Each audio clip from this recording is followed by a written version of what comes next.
Así inicia Es Noticia, noticia en profundidad. Qué placer estar de nuevo con ustedes. Soy Tatiana Pérez y les saludo desde nuestra sede central en Caracas, en Venezuela. A partir de este momento, 3 temas son noticia. Profundizamos en ellos, los presentamos en titulares. El primero de ellos es Noticia Venezuela, con 2 hechos que se relacionan directamente. El primero, trabajadores del sector público y centrales obreras rechazan el intento de la derecha de involucrarlos en un paro nacional. El segundo, al mismo tiempo, están alertas ante posibles sabotajes a la infraestructura nacional, como justamente sucedió este jueves con el sistema eléctrico del país, que poco a poco comienza a restablecerse. Un asunto que informamos y que analizamos. Segundo tema que es Noticia Colombia, un debate que parecía cerrado por la gravedad de sus efectos se instala de nuevo en el país. Este jueves la Corte Constitucional citó a una audiencia pública sobre el glifosato. Colombia lo dejó de usar por los comprobados daños a la salud y al medio ambiente y ahora el gobierno de Iván Duque pretende retomarlo como aspersor aéreo de cultivos de hoja de coca. ¿Cuál es la conclusión de esta audiencia? Vamos a revisarlo. Tercer tema que es noticia, Brasil, nuevo escándalo que sacude al gobierno de Jair Bolsonaro. Miembros de su partido son denunciados de fraude durante la campaña de octubre, un fake news electoral. Se trata de un montaje de una candidatura en Pernambuco, una candidatura que nunca existió. Tenemos los detalles, tenemos el análisis. Noticia que así comienza. Bienvenidos, bienvenidas.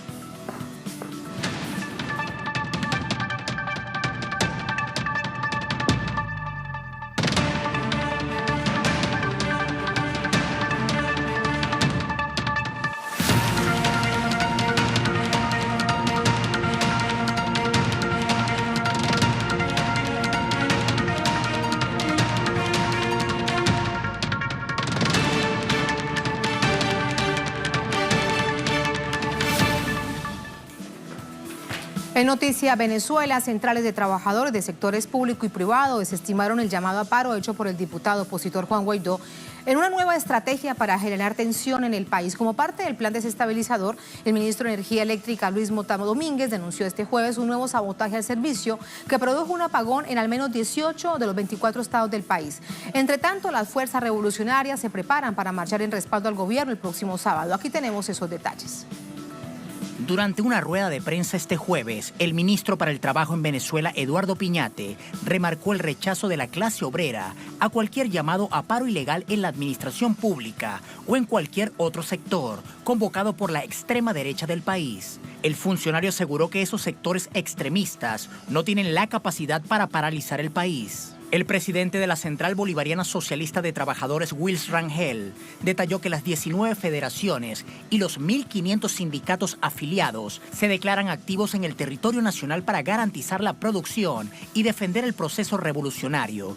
Otros representantes del gremio afirman estar preparados para enfrentar posibles focos de sabotaje o de inestabilidad en los servicios básicos. Podemos tener cualquier solicitud de carácter reivindicativa, podemos tener cualquier elemento de reclamo ante nuestro gobierno, pero obviamente lo haremos en el marco de la Constitución, nunca colocando en peligro la patria. En un mensaje en Twitter, la empresa naviera PDV Marina, filial de Petróleos de Venezuela, desmintió la supuesta paralización de sus actividades por una presunta falta de personal para pilotar sus buques, según un nuevo fake news difundido por medios nacionales e internacionales. En días pasados, el autoproclamado presidente interino Juan Guaidó llamó a trabajadores del sector público a sumarse a un paro escalonado que iniciaría el próximo 9 de marzo para presionar la salida del presidente Nicolás Maduro. El opositor intentó chantajear al sector con el supuesto adelanto de una ley de garantías para empleados públicos, similar a una ley de amnistía. Por su parte, el jefe de Estado convocó a una gran movilización antiimperialista para el mismo día y enalteció la labor de la clase obrera ante el bloqueo que mantiene el gobierno de Estados Unidos. Nos han puesto en el centro de una gran batalla mundial entre el socialismo del siglo XXI y el viejo capitalismo neoliberal. Estamos en el centro de esa batalla y la victoria económica productiva del socialismo del siglo XXI en Venezuela va a determinar el futuro de la historia económica de la humanidad entera. Como parte del golpe de Estado denunciado por el gobierno, la oposición insiste en crear caos en el país con una estrategia de largo historial de fracasos en convocatorias pasadas. Tenemos más información a esta hora con nuestro corresponsal aquí en Caracas, desde nuestra sede central, Leonel Retamal. Detalles desde dos asuntos, Leonel. El primero de ellos, esta declaración de los trabajadores y la conclusión resulta fundamental. Y lo segundo, que hay más información relacionada con ese sabotaje a nivel nacional energético. ¿Cómo estás? Buenas noches. Hola Tatiana, muy buenas noches y también saludo a toda la audiencia de Telesur en Latinoamérica. Como lo señalaba la nota que tú presentaste, el día de ayer nosotros fuimos a esta cobertura de los trabajadores y funcionarios estatales, que prácticamente fue un vaticinio. Ellos señalaron que estarían dispuestos, prevenidos ante posibles intenciones de sabotaje, aunque la convocatoria finalmente o inicialmente era para repudiar este llamado a paros, que en el fondo lo que necesita Venezuela hoy en día, dicen los trabajadores, es incrementar la productividad, estar más alerta, mejorar los servicios, estar pendiente de lo que requiere la población. Y por lo tanto, ese era el centro de esta demanda, pero también deslizaron esta posibilidad de que se comenzaran a generar sabotajes, y justamente hoy se provocó este primer sabotaje masivo, como ha señalado el gobierno, primero en voz del ministro Mota, y recientemente, hace alrededor de unos 20 minutos atrás, compareció también ante las cámaras y ante todo el país el ministro de Comunicación, Jorge Rodríguez, quien entregó algunos nuevos detalles sobre lo que fue este sabotaje al sistema eléctrico.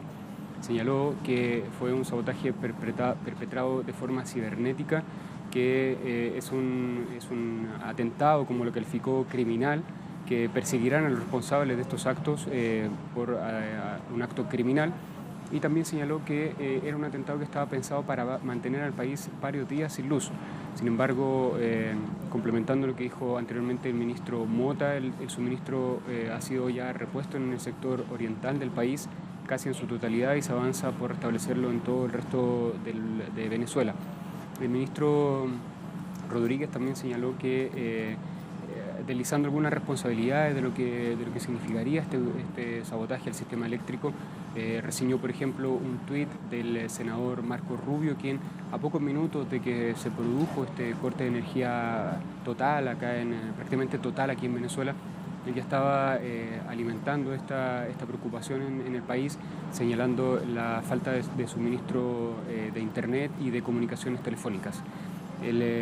Esto fue lo que señaló el ministro Rodríguez, y anteriormente, alrededor de unas 2 horas atrás, se refirió al ministro de Energía, Luis Mota Domínguez, quien explicó que este sería un atentado perpetrado en las instalaciones del embalse Curi, donde se ubica la mayor generadora de energía aquí en Venezuela. Esta es una subestación, o sea, es una estación que tiene 3 subestaciones que producen alrededor de 10.000 megawatts para el suministro de energía en el país, y que aquí se habría producido el sabotaje eléctrico. Para eso están las primeras declaraciones en que señala y explica a qué se refiere este sabotaje de parte del ministro Mota.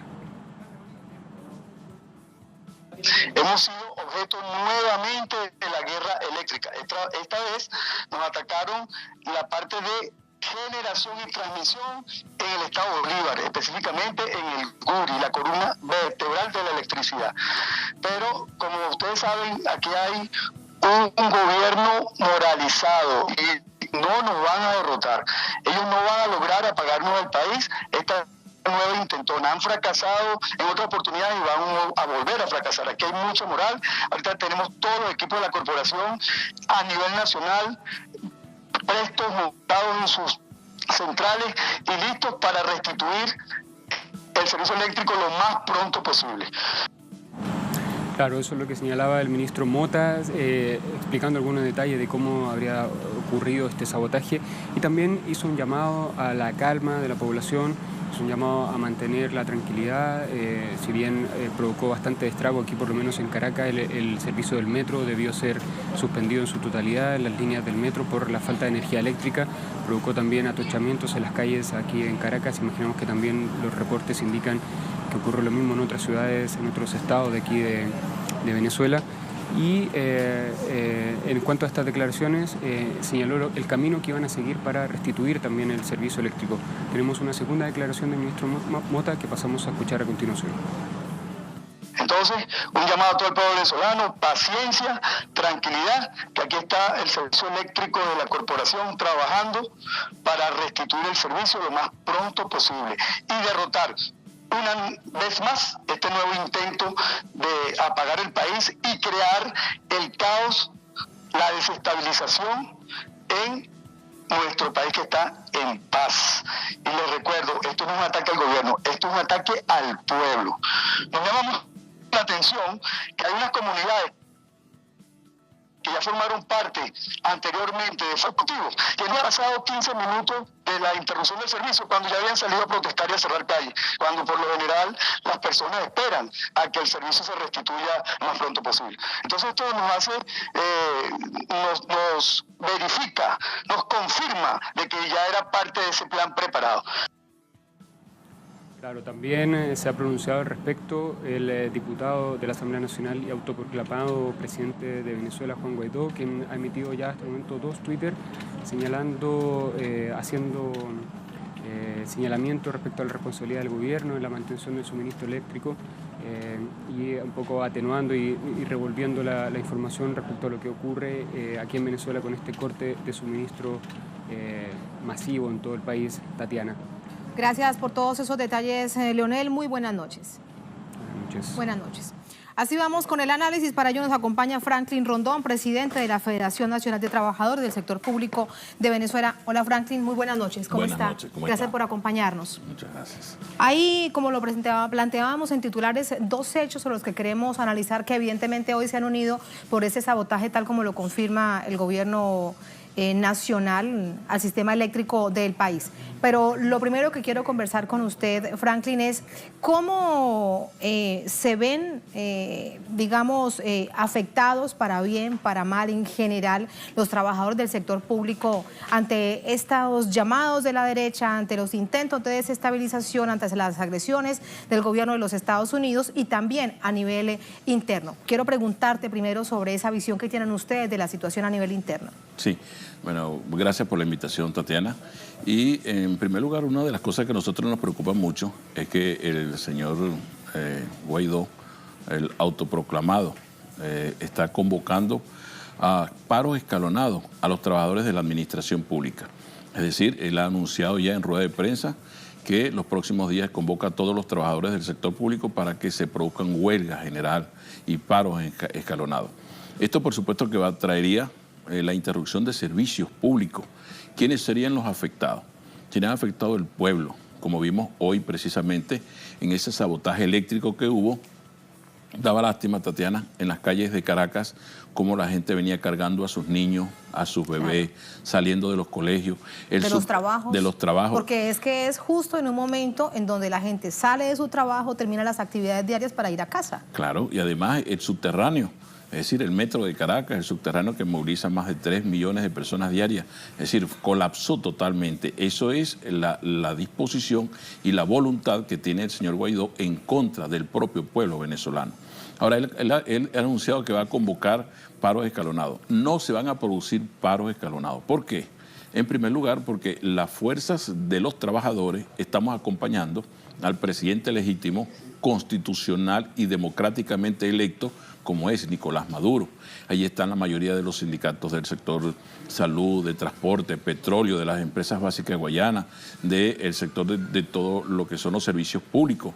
Allí nosotros estamos observando que en la administración pública el señor Guaidó no tiene ningún tipo de liderazgo. Por lo tanto, los trabajadores no lo vamos a acompañar en una actividad irresponsable que además vino desde el exterior con unas instrucciones precisas para ocasionar precisamente dolor, desesperanza, tristeza, muerte con esas acciones que piensan hacer Franklin, los próximos días. ¿Y por qué crees que él hace ese llamado? ¿Qué base tendrá? ¿Qué argumento? En la administración pública hay chavistas y hay opositores, pero es el servicio público para evidentemente toda la población. Ese es el sentido del servicio público. Entonces, desde esa misma base, ¿cuál sería el argumento que tiene el señor Guaidó para hacer ese llamado? ¿Qué piensa él que quiénes podrían realmente unirse a un paro escalonado a nivel nacional? Los trabajadores no vamos a acompañar al señor Guaidó en ningún tipo de paros escalonados. En primer lugar, no es una convocatoria para mejorar los salarios de los trabajadores, no es una convocatoria para discutir convenciones colectivas, para garantizarle ningún tipo de reivindicaciones o beneficios de ningún tipo. Por lo tanto, no sería una lucha justa desde el punto de vista de los logros o de las convenciones colectivas o de las reivindicaciones para los trabajadores. En segundo lugar, los trabajadores estatales, los trabajadores públicos, tenemos la responsabilidad de servirle a nuestro pueblo, garantizar los servicios públicos que demanda la población venezolana para la satisfacción de sus necesidades. Pero yo quiero decirte, Tatiana, además, que el señor Guaidó, que es presidente de la Asamblea Nacional en desacato acá en Venezuela, la semana pasada se produjo una situación donde el sindicato de la Asamblea Nacional, los trabajadores, se acercaron al hemiciclo a decir algunos planteamientos, hacer unos planteamientos de carácter laboral y fueron golpeados por diputados de la derecha, fueron golpeados por funcionarios de seguridad que protegían a los guardaespaldas a la derecha. Y hubo inclusive periodistas, está una dama y está golpeada, y otros trabajadores golpeados dentro del recinto de la propia Asamblea Nacional, donde el señor Guaidó es presidente de esa Asamblea Nacional en desacato. Es decir, actitudes como esa pueden lograr el respaldo, la confianza, la solidaridad hacia el señor Guaidó. Por supuesto que no. Pero además déjame decirte que en Venezuela, desde que ganó el comandante presidente Chávez, se han producido aproximadamente 20 decretos de inamovilidad laboral. Acá en Venezuela hay inamovilidad laboral, no se están produciendo despidos, como se están produciendo, por ejemplo, en Argentina, en la administración pública, como se produce, por ejemplo, en Brasil, en Ecuador, en otros países donde hay especie de una persecución contra los trabajadores del sector público, y vemos permanentemente cómo hay despidos masivos por parte de los trabajadores, violación de sus convenciones colectivas, les reducen el tiempo para las jubilaciones o para las pensiones. En Venezuela no. Por el contrario, acaba de anunciar el jefe de Estado, el presidente constitucional de Venezuela, Nicolás Maduro Moro, que se apertura la discusión de todos los contratos colectivos. Y nosotros, por ejemplo, el de la Administración Pública, la Convención Colectiva Marco, ya hoy conversando con el ciudadano ministro Eduardo Piñate, vamos a presentar la Convención Colectiva, pero también la van a discutir los trabajadores petroleros, de la construcción, los eléctricos, los del transporte, los de la salud, los de educación, es decir, todo en general. Aquellas convenciones colectivas que están vencidas, porque el año pasado se discutieron más de 260 convenciones colectivas en este país. Permanentemente se están discutiendo. Lo que nosotros tenemos que acompañar al gobierno es a derrotar la guerra económica, el bloqueo que les tienen a Venezuela. Yo quisiera hacer un llamado acá en Telesur para que entendamos los pueblos, los trabajadores, los indígenas, la gente humilde de todos los países de Latinoamérica, que nosotros somos más poderosos que los gobiernos que están de turno. Por eso tenemos que despertar y no permitir una nueva recolonización de nuestros pueblos y de nuestro Estado por parte del imperio norteamericano. Franklin, con respecto a esta postura tan clara que me estás presentando, ¿hay intentos, percepción de que a nivel interno de la administración pública traten de llegar con ese mensaje para seducir, para chantajear o para amenazar a los empleados de la administración pública? Nosotros pensamos que la intención del señor Guaidó, del autoproclamado señor Guaidó, no va a tener eco en la administración pública. Pienso que va a fracasar, como fracasó también con los intentos llamados a la Fuerza Armada Nacional. Sí, pero permíteme, te pregunto, ¿es una información pública? Porque él lo dice, el llamado al paro escalonado, pero además de eso, sí existe a través de algunos de sus operadores, de los actores que se encuentran con él, de estos referentes de la extrema derecha en Venezuela, si a nivel interno de la administración pública también cumplen acciones para tratar de fracturar precisamente esta postura que tienen ustedes. Nosotros tenemos la convicción que ellos no van a poder paralizar las instituciones del Estado. Lo que sí podrían hacer es lo que se acaba de producir el día de hoy acá en Venezuela, serían saboteos o sabotajes desde el punto de vista, así como vienen saboteando la economía venezolana, así como vienen saboteando la política internacional, así como vienen saboteando los servicios, pues van a seguir, creo que en esa línea, tratando de obstruir u obstaculizar lo que es el servicio eléctrico, el servicio de transporte, el servicio de comunicaciones, la actividad en los hospitales, ya saldrán algunos protestando y en otras áreas, pero no como una huelga. Pienso que van fundamentalmente a tratar de generar crisis, un estado de conmoción en Venezuela para decir que gracias al gobierno del presidente Maduro estamos en esta situación. Y sí, bien importante hacer un llamado a todo el pueblo. De hecho, ustedes, permíteme, yo también te pregunto lo siguiente, porque justo a la víspera alertaban que situaciones como la registrada hoy podrían presentarse y se necesitaban muchos ojos para estar alerta ante ello. Sí, hay que estar pendiente. Nosotros sabemos que no es fácil, Tatiana, la decisión de Venezuela de ser independiente, de asumir su propia autodeterminación como pueblo, de impulsar monedas digitales, de asumir la multipolaridad en las relaciones comerciales y en las relaciones diplomáticas, eso por supuesto va a traer consecuencias. Y no es solamente contra el presidente Maduro, el asunto es contra el pueblo que ha decidido darse su propio gobierno y una propia visión de transformación social, su propia visión económica, su propia visión ideológica, su propia visión de transformación del Estado hacia un nuevo orden social. Fíjate que ya anunciaron no solamente contra Venezuela, sino están anunciando también contra Cuba, contra Nicaragua y cualquier país entonces que piense desarrollar su propia política económica no va a poder desarrollarla. Entonces los trabajadores de América Latina no tenemos el derecho de darnos el gobierno que nosotros decidamos tener el gobierno. Los indígenas no tenemos el derecho, los pobres, los negros, los humildes no tenemos el derecho nosotros de autodeterminarnos nosotros mismos con nuestra propia política. Esa es la visión que he llamado para que despierten los pueblos de América Latina y no permitamos que nos sigan manipulando y que nos sigan teniendo explotados de todo punto de vista como nos han tenido durante tantos años. Se trata de una nueva colonización, se trata de un nuevo dominio y gracias a Dios que existen muchos avances a nivel de los medios digitales donde la gente tiene la oportunidad de capturar con una fotografía cuestiones y distribuirlas por las redes. Creo que en ese terreno también tenemos que asumir la defensa de los trabajadores nos corresponde en el campo integral de la patria, en el campo de la avanzada de la estrategia comunicacional. El gran compromiso que tenemos ahorita los trabajadores venezolanos es elevar la producción y la productividad.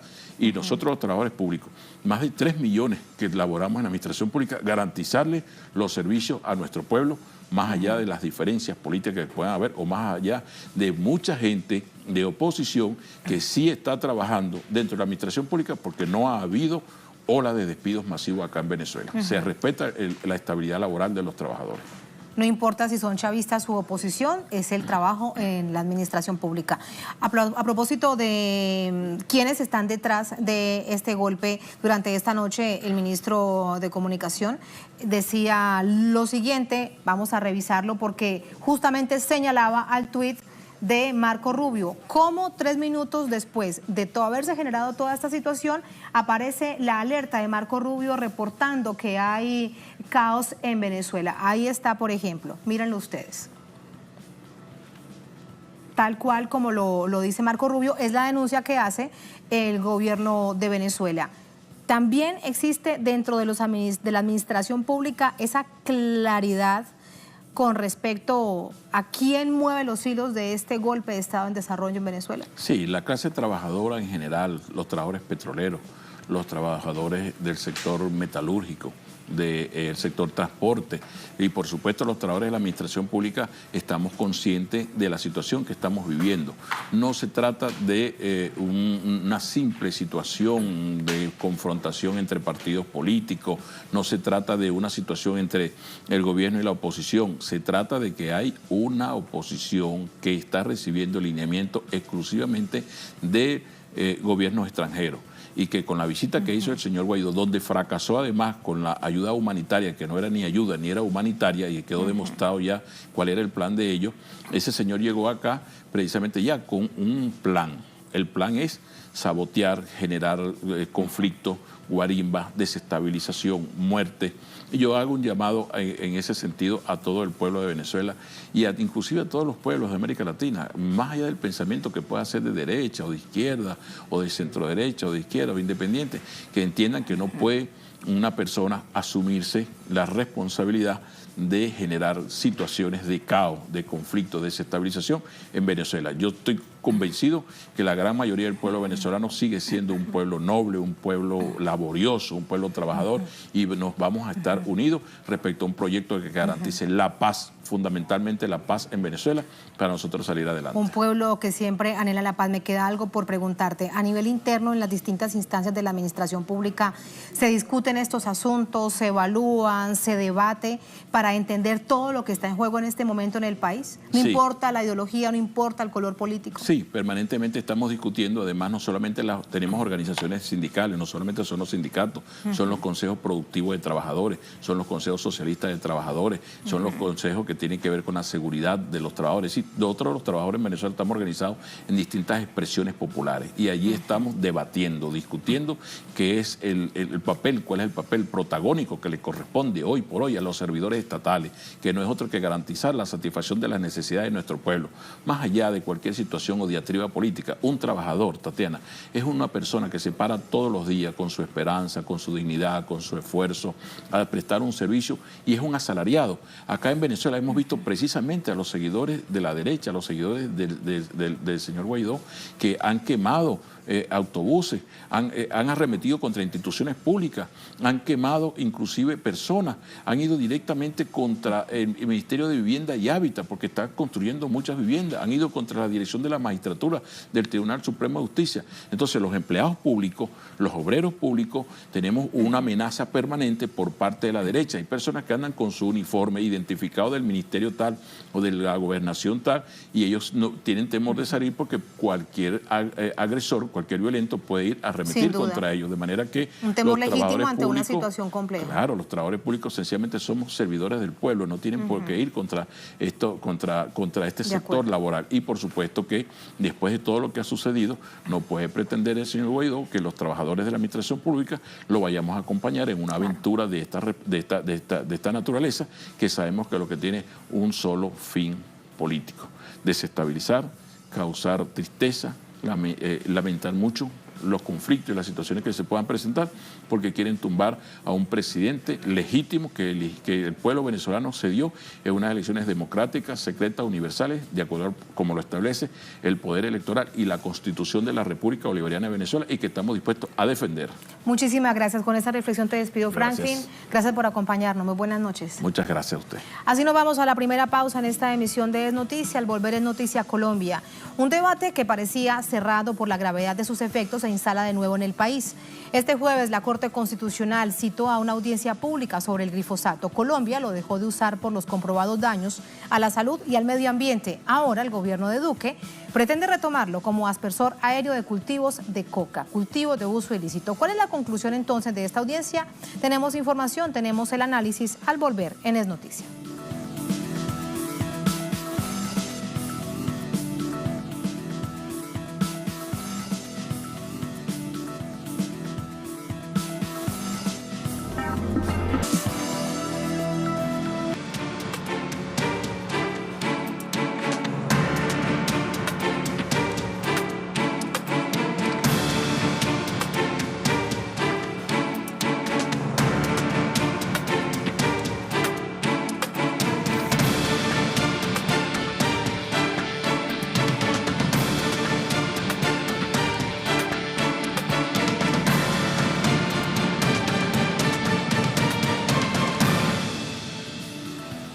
En Noticia Colombia, este jueves la Corte Constitucional realizó una audiencia pública cuyo tema central fue la conveniencia o no de utilizar de nuevo el glifosato para combatir cultivos de uso ilícito en el país. Una sustancia prohibida hace 4 años por los comprobados daños causados en la salud y el ambiente. Detalles a continuación.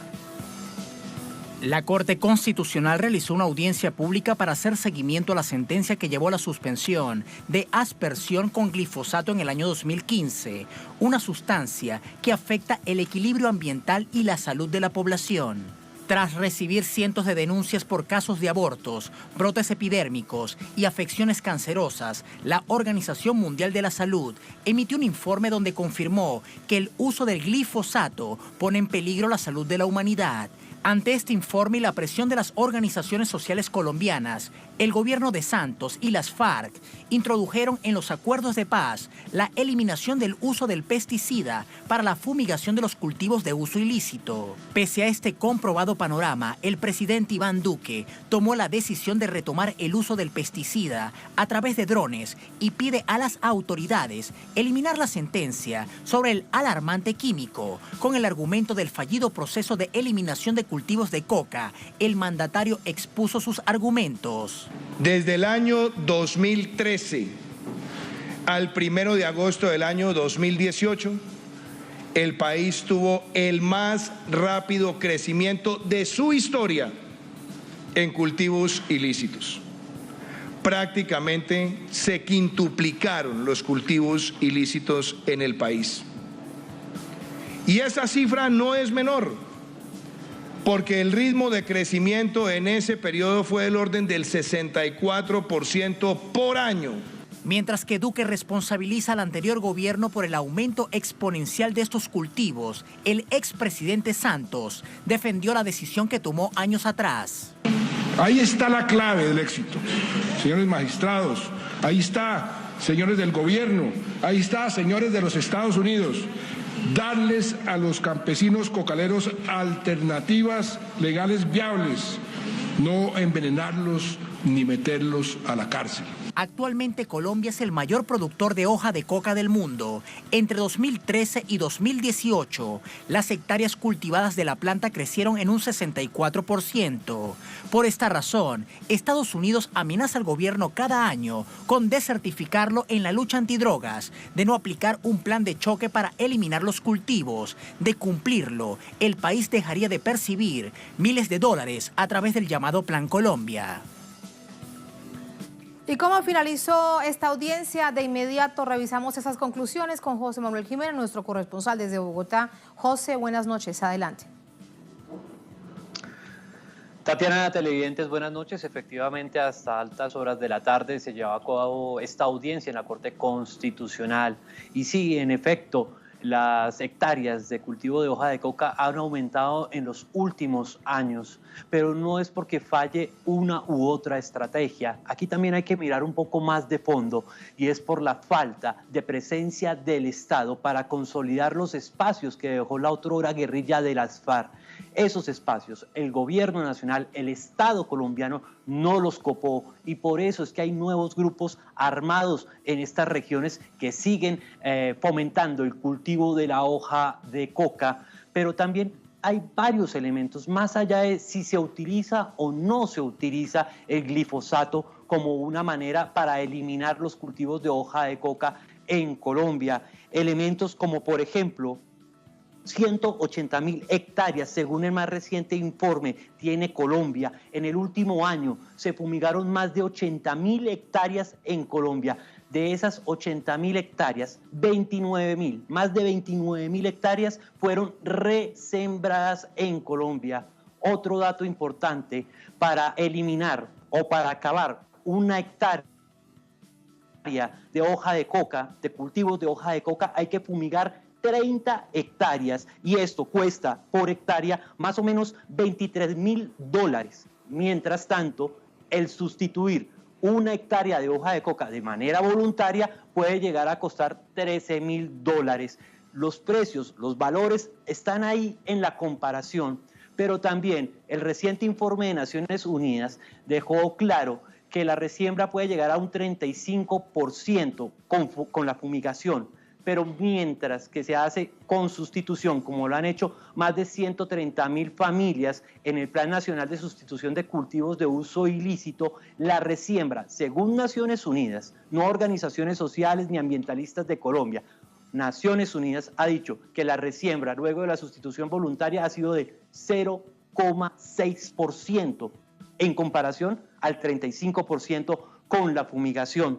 También está el tema del consumo, Tatiana y televidentes. En Colombia más o menos hay 1,4 millones de colombianos que han consumido algún tipo de droga psicoactiva, pero el 95% de los municipios en Colombia no tiene ni una sola estrategia de atención para esta población. Es otro elemento que se está dejando a un lado, Tatiana. También a nivel salud, según el informe de Naciones Unidas, a 1 kilómetro de donde se fumiga, se elevó la tasa de abortos espontáneos en la población a 2,9%. Y en esas zonas donde la fumigación es constante y fuerte, la tasa de aborto espontáneo puede llegar a 8,7% de abortos espontáneos. También tenemos que hablar del liderazgo social. Durante estos últimos años se han asesinado 64 líderes que le han apostado a la sustitución voluntaria de cultivos de uso ilícito. De esos 64, 47 líderes hacían parte de la Coordinadora Nacional de Cultivadores de Coca, Amapola y Marihuana, con 47 asesinatos. Es una de las organizaciones más fuertemente golpeadas por el asesinato de sus líderes por estar adelantando la implementación del acuerdo de paz en esta materia, en la sustitución de uso de cultivo la sustitución de cultivos de uso ilícito. Regiones: Guaviare, Caquetá, Cauca, Chocó y norte de Santander son las regiones donde está el incremento de los cultivos de uso ilícito en Colombia, de los cultivos de coca. Y precisamente norte de Santander se está disputando un terreno de más de 25.000 hectáreas cultivadas con coca. Se la disputa el ELN, los Pelusos, paramilitares y carteles mexicanos. En este año, 2019, en la región del Catatumbo, se han desplazado más de 400 personas debido a estos enfrentamientos, a tener el poder de este territorio. Pero tampoco hay que dejar a un lado un tema importante. ¿Y qué hay en el Catatumbo?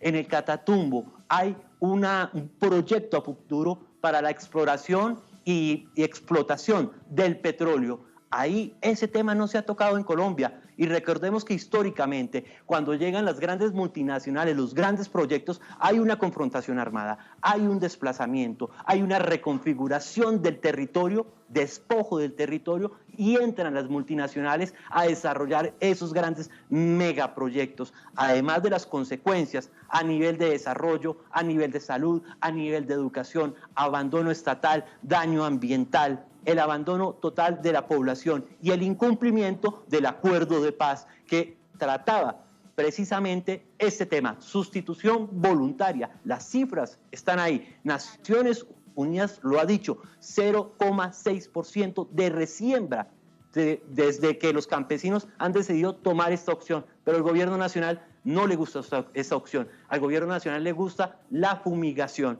Ese es el panorama que vive Colombia actualmente, Tatiana y televidentes, en materia de fumigación y aspersión para eliminar los cultivos de uso ilícito. Una situación que se debatió justo durante esta jornada con las distintas visiones y la realidad de lo que significa en términos de efectos para la salud humana y para el medio ambiente. José, gracias. Muy buenas noches. Buenas noches. Con este informe tan completo que nos pasaba José, de inmediato lo vamos a sumar al análisis. Para ello nos acompaña Diego Carrero Barón, analista político, económico, también con nosotros desde Bogotá. Diego, ¿cómo estás? Buenas noches. Buenas noches, Tatiana, a ti y a toda la audiencia. Gracias. Diego, hasta hace algunos días el asunto no era el glifosato. Decía el gobierno del presidente Iván Duque que podría ser otro aspersor, teniendo en cuenta los informes de la Organización Mundial de la Salud. ¿Por qué entonces ahora pareciese que sí tiene que ser el glifosato? ¿Qué es lo que ha sucedido con respecto a un asunto evidentemente tan polémico en Colombia?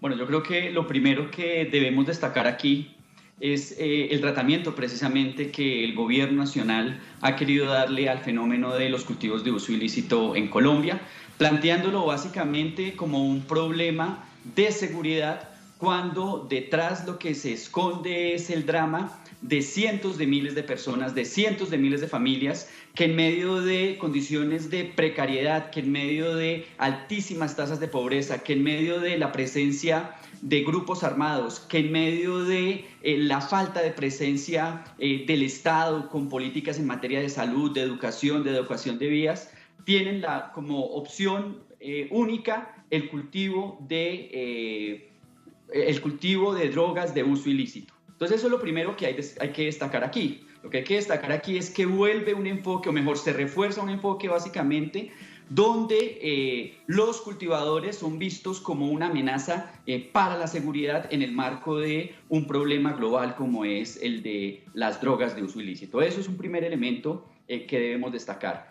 Sobre ese elemento a destacar es preciso señalar que ningún tipo de utilización de químicos puede ser vista como la salida para poder salir de este flagelo, en tanto en los orígenes, o mejor, en la raíz del problema, hay unas causas sociales. No es fortuito, no es algo accidental que precisamente las regiones del país con las mayores tasas de pobreza, como por ejemplo el caso del municipio de Tumaco, sean precisamente las regiones donde están concentrados esos cultivos. Entonces, de entrada lo que debemos decir es que en el marco del desconocimiento del acuerdo de paz, en el marco del desconocimiento de acciones que han venido tomando los campesinos de erradicación incluso voluntaria en el marco de pactos que ya se han firmado con el gobierno no solamente le da la espalda, sino que le da una bofetada a esos territorios abandonados, a esas familias que no tienen, digamos, mayores posibilidades de subsistencia,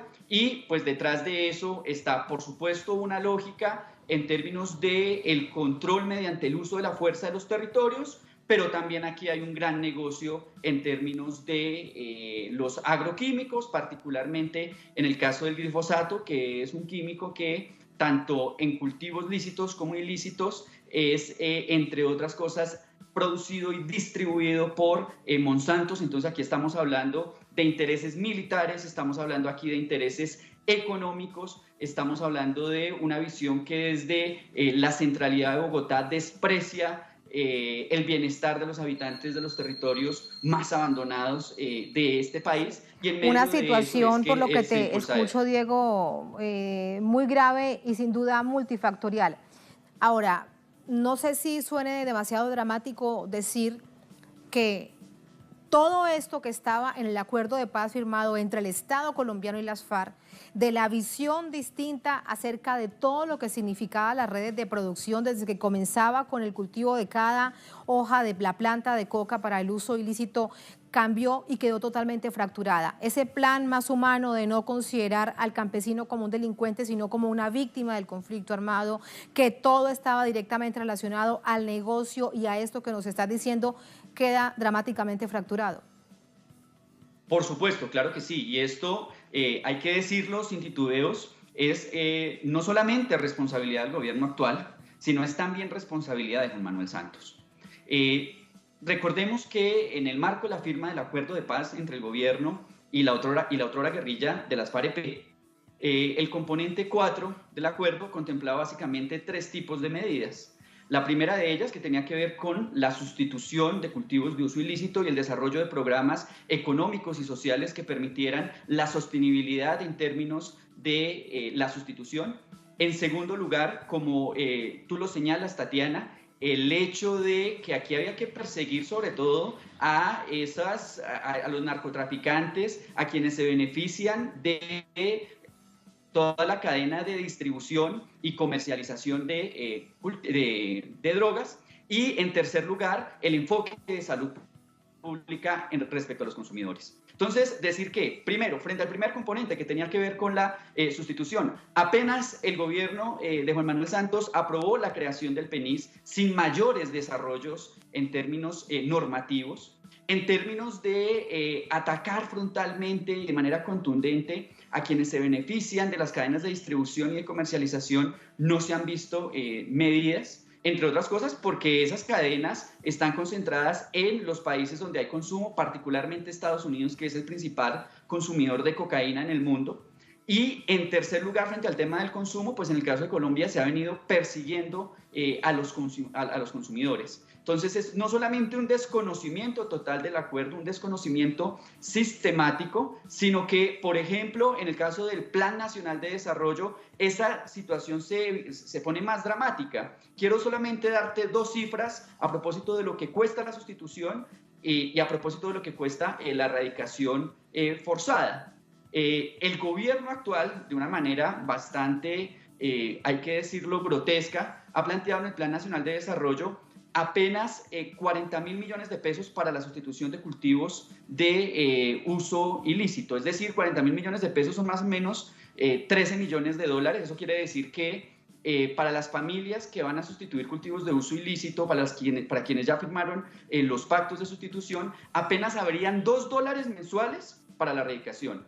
Sin embargo, las cifras, lo planteó el exministro de Salud respecto a la aspersión aérea, señalan que para definitivamente acabar mediante la aspersión 1 hectárea de coca se requieren de $70.000 al año. Es decir que si nosotros quisiéramos a partir de la aspersión aérea erradicar los cultivos de uso ilícito en Colombia, se necesitarían más de $13.000 millones, una cifra pues a todas luces desproporcionada y que efectivamente, a propósito de los informes que la misma Organización de las Naciones Unidas ha sacado, representan en el caso de la erradicación, un recultivo del cerca del 35%, cuando en el caso de la sustitución voluntaria apenas hay una tasa inferior al 0,6%. Entonces, claramente no hay una argumentación ni económica, ni técnica, ni política, ni social, ni ambiental, ni en términos de salud, que justifique la utilización de glifosato para el problema de los cultivos de uso ilícito. Paradójicamente, digo, con esto te despido, están todas las razones, están todos los argumentos, pero el gobierno de Iván Duque insiste en que eso es realmente bueno por la vida y la salud, no se sabe de quién, y por un asunto de seguridad nacional. Diego, gracias y muy buenas noches. Bueno, a ti muchísimas gracias y nos estaremos encontrando en próximas oportunidades. Muchísimas gracias. Así nos vamos a la segunda, última pausa en esta emisión de Esa Noticia. Al volver, en Noticia Brasil, nuevo escándalo sacude el gobierno del extremista de la extrema derecha de Jair Bolsonaro. Miembros de su partido son denunciados de fraude durante la pasada campaña de octubre. Se trata del montaje de una candidatura en Pernambuco que nunca existió. Tenemos detalles, tenemos el análisis al volver en Es Noticia.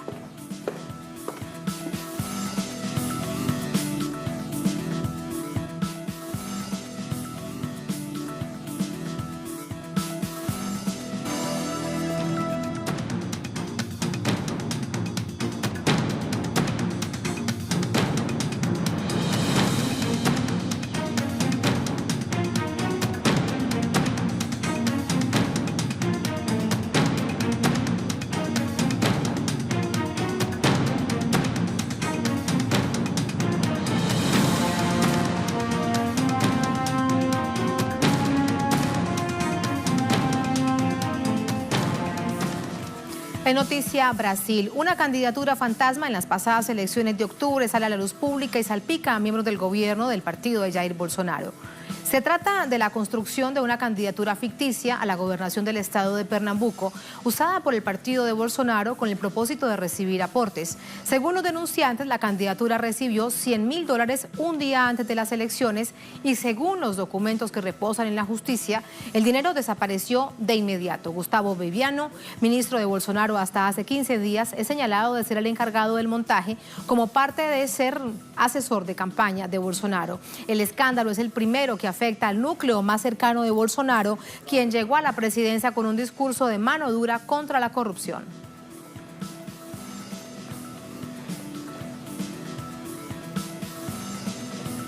Vamos a ir al detalle de este asunto. Para ello nos ayuda nuestro corresponsal desde Río de Janeiro, André Vieira. Hola Andrés, muy buenas noches. ¿Cómo era esto del fake news electoral justo en plena campaña, un día antes y se ha conocido 3 meses después? Hola, sí, Tatiana, saludos a ti, saludos a nuestra audiencia. Efectivamente, Tatiana, este caso de Pernambuco ha llevado, por ejemplo, a la salida del primer ministro de Jair Bolsonaro en menos de 2 meses de gobierno de la extrema derecha aquí de Brasil. Fue el ministro jefe de la Secretaría General de la República, Gustavo Bebiano, un hombre fuerte de Bolsonaro, el hombre que estuvo en la presidencia del partido de Bolsonaro, el partido PSL aquí en Brasil, justamente durante toda la campaña, y uno de los apuntados como uno de los hombres más fuertes entre los civiles de este gobierno, ya que hay diferentes personas ahí de los civiles y también de los militares que están en una gran cantidad en este gobierno. Este caso específicamente involucró una candidata denunciada como candidata fantasma por medios aquí de Brasil, también ya está siendo juzgado o investigado por lo menos por la Policía Federal en ese momento, y ella tendría, según la denuncia, recibió eso mismo, casi $100.000, que serían R$400.000 aquí de Brasil, un poco antes, un día antes de las elecciones, y no ha en tan poco tiempo las sospechas justamente que fue una candidata fantasma, una mujer llamada María de Lourdes Paixão. Ella involucra directamente al presidente el expresidente del partido de Bolsonaro, que fue ministro de Bolsonaro hasta algunos días atrás, que fue Gustavo Bebiano, porque Bebiano estaba en la presidencia del partido de Bolsonaro y justamente de ahí viene esa distribución de renta para los partidos que están en los estados. Asimismo, también, Tatiana, te comento que en el día de hoy se supo una nueva denuncia, además de esa denuncia del caso de Pernambuco, que ha retirado, por ejemplo, al ministro desde la Secretaría General de la República, Gustavo Bebiano. Ahora viene una nueva denuncia también de candidata fantasma contra otro ministro, que es el ministro del Turismo aquí de Brasil, Marcelo Álvaro. Esto porque, según una publicación del medio aquí de Brasil, la Folha de São Paulo, en el día de hoy se supo que una nueva candidata buscó al Tribunal Regional Electoral en el estado de Minas Gerais, aquí en el sureste de Brasil, para hacer una denuncia de que fue invitada justamente por este que hoy es ministro de Turismo, para que ella justamente sería la candidata fantasma para recibir el dinero que venía justamente de la presidencia del partido de Bolsonaro, y desde ahí distribuiría ese dinero para otros candidatos que no para ella. Sería una candidata fantasma aquí en ese país. O sea, que ya André, déjame, te pregunto algo. Dos casos, y me hablas de dos mujeres que tenían candidaturas fantasma, cuando los que estaban al frente realmente de las candidaturas eran hombres, y cuando hay una gran cantidad de organizaciones de mujeres que denuncian que no hay una sola mujer dentro del tren de gobierno y del tren, digamos, del manejo del país, de la administración pública del presidente Jair Bolsonaro. Efectivamente, una observación excelente, Tatiana. Esto porque aquí en Brasil, recordemos, Brasil tiene una ley donde por lo menos 30% de los candidatos deben ser candidatas, deben ser mujeres aquí en este país. Y estos partidos de la derecha, por ejemplo, y también algunos de la izquierda, los más grandes, sí cumplen con este objetivo, como es el caso del Partido de los Trabajadores, que lo supera, también el Partido Socialismo y Libertad, el PSOL, el Partido Comunista, pero los partidos de la derecha tienen una dificultad muy gigante. Esto porque son administrados mayoritariamente por hombres en el momento de las elecciones. No tienen candidatas, ya que no tienen base amplia en las mujeres. Así que buscan justamente estas mujeres para el momento de las elecciones ser candidatas fantasmas, y así ellas reciben el dinero. Esto porque además de la ley obligar a los partidos que por lo menos 30% de los candidatos sean candidatas mujeres, este recurso que viene para los partidos del fondo electoral también debe ser destinado en la misma proporción. O sea, 30% de todo el recurso de público para las elecciones deben ser ocupados por mujeres candidatas. Así que la denuncia viene justamente de ahí, y esto muy bueno, Tatiana, hablar sobre eso justamente antes del 8 de marzo que ocurre en el día de mañana, y seguramente las mujeres también vendrán a las calles aquí de Brasil para hacer este tipo de denuncia. Además de utilizar estas mujeres como candidatas fantasmas aquí en Brasil, estar utilizando ese 30% de los recursos para financiar a los hombres y no a las candidaturas de las mujeres que vienen en marcha mañana por todo el país y por todo el mundo, pero en el caso de Brasil vienen también para denunciar que además de la utilización de estas candidatas fantasmas, hay también un machismo muy grande por parte de ese gobierno, donde las mujeres tienen poca visibilidad en ese gobierno, ya que, por ejemplo, aquí nosotros estuvimos acostumbrados al gobierno de Dilma Rousseff, la primera presidenta mujer, donde tenía un protagonismo de las mujeres ahí también, en el gobierno de Lula da Silva, pero desde el golpe de Estado con Michel Temer, las mujeres son utilizadas como estas candidaturas fantasmas, y también son utilizadas de esta misma forma como apoyo para los hombres y no como mujeres protagonistas de su historia y de la historia de este país, que recordemos más del 50% de este país justamente de mujeres brasileñas, Tatiana. Muchas gracias, André. Ahí está el fondo del asunto desde dos visiones que evidentemente se entrelazan en una, que mañana de hecho será denunciado por tantas razones. Muchas gracias y buenas noches, André. A ti, Tatiana. Gracias también a todos ustedes. Así ponemos punto final a esta emisión de noticias. Cerramos nuestra pantalla tradicional. Nos quedamos en redes sociales, @NoticiaTelesur, @TatianaTelesur de esta jornada. Otro hecho fue noticia. Con eso los dejamos. Hasta mañana.